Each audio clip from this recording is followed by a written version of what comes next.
दोस्तों, आजकल जो हमारे देश की राजनीतिक परिस्थितियां हैं बहुत ही भयावह है।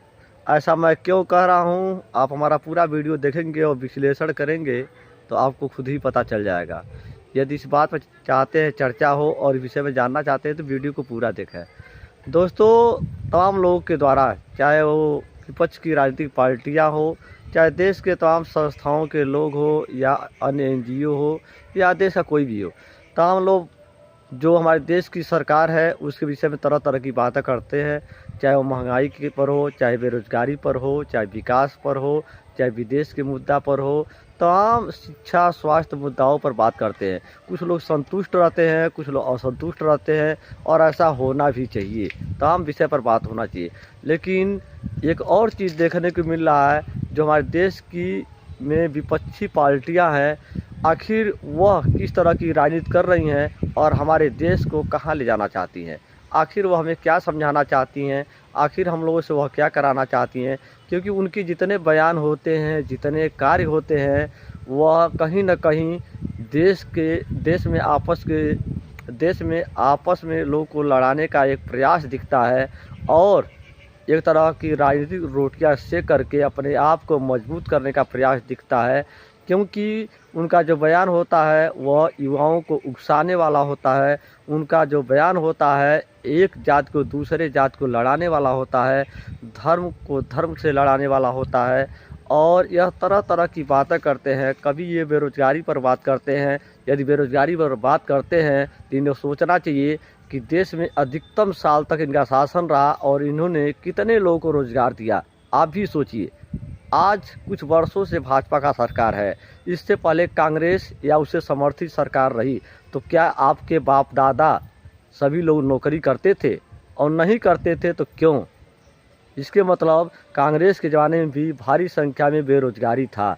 हम चाहते हैं कि अधिक से अधिक लोगों को रोज़गार मिले और नौकरी मिले, लोग आगे बढ़ें, लेकिन केवल इस मुद्दे को एक उकसावे के तौर पर राजनीति करना उचित नहीं है।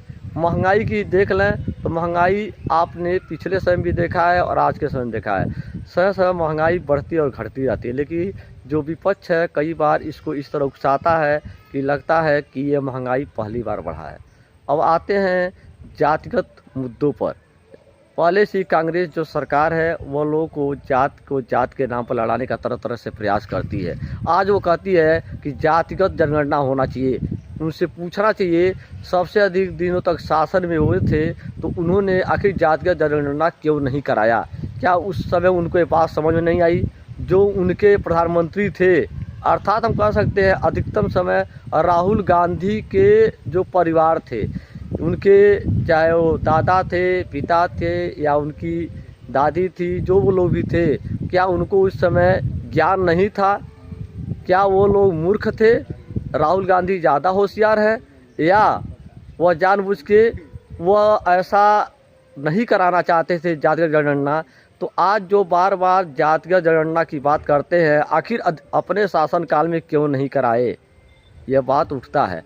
और आज बहुत बड़ी बात है, जो विपक्ष के प्रमुख नेता राहुल गांधी जिस तरह से बार बार विदेश में जाकर के हमारे देश के तमाम संस्थाओं पर हमला बोल रहे हैं, हमारे देश के मान सम्मान को धूमिल कर रहे हैं, हमारे देश के सरकार को समझिए एक तरह से वह बदनाम कर रहे हैं और लगातार सवाल पर सवाल कर रहे हैं और लगातार भारत के मान सम्मान से खिलवाड़ करने वाले बयान दे रहे हैं। ऐसा कभी नहीं हुआ था।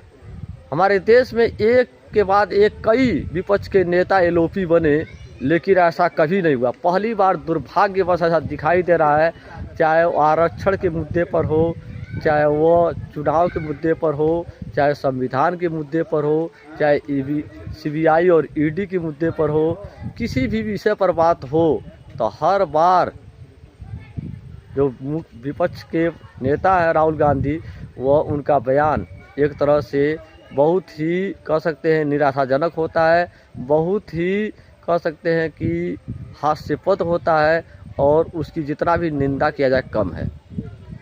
क्योंकि जिस तरह से बार बार संविधान लहराते हैं राहुल गांधी, वो भूल जाते हैं कि संविधान लहराने वाली चीज़ नहीं है, सम्मान करने वाली चीज़ है, उससे ज्ञान अर्जित करने वाली चीज़ है, जानने वाली चीज़ है। लेकिन राहुल गांधी को समझ नहीं आता, बार बार के वो संविधान लहराते हैं। यह पूरी तरह से गलत है। और उस संविधान के विषय में पूछ लिया जाए तो न उनको आर्टिकल मालूम है, न उसके नियम कानून मालूम है, और कहते हैं संविधान रक्षा की बात।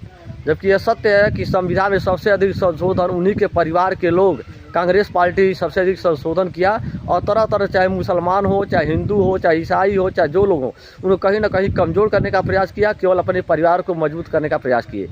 अब आ जाते हैं जातिगत जनगणना पर। उनके जो शासनकाल था कभी नहीं कराए। आज झूठा वादा के लोभ में एक कह सकते हैं कि विभाजनकारी प्रयास कर रहे हैं, जो कहीं ना कहीं देश के लिए हानिकारक है। ऐसे लोगों के मुखौटों को पहचानना होगा, समझना होगा कि जो हमें और आपको लड़ाने का प्रयास कर रहे हैं, देश का मान मर्यादा धूमिल करने का प्रयास कर रहे हैं।